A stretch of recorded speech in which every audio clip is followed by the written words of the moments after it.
जुलाई मास 27 तारिख शनिवार अर्थात आज उत्तर बंगोपसागर में सृष्टि है ए मासर तृतीय लघुचाप क्षेत्र आउ यार प्रभाव में आसंता 30 तारिख पर्यंत प्रबल वर्षा संभावना।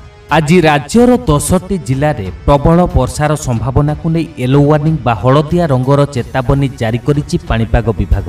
तेबे आसंतु नजर पकाइबा आज राज्यर केउं 10टी जिले में प्रबल वर्षार संभावना को नहीं सतर्क सूचना जारी करिछि पाणीपाग विभाग।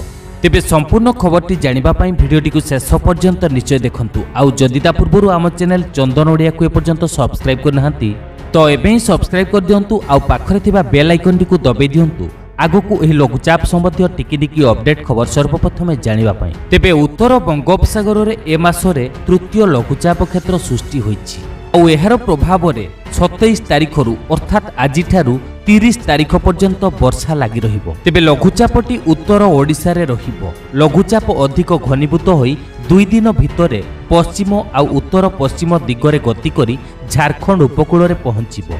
एही लघुचाप को दृष्टि रखी लगातार वर्षा जोगु राज्य रे नियंटिया वर्षार अभाव पूरण होबो बोली पूर्वानुमान करिछि पाणीपाग विभाग।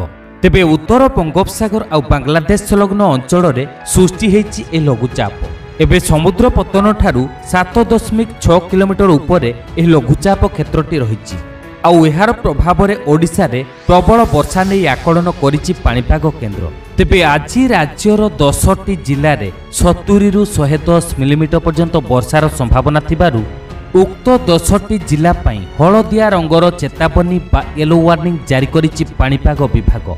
से सबु जिला गुड़िक हला कोरापुट, नवरंगपुर, कलाहांडी, नुआपड़ा, बलांगीर, सोनपुर, बरगढ़, कंधमाल, नयागढ़ आउ कटक।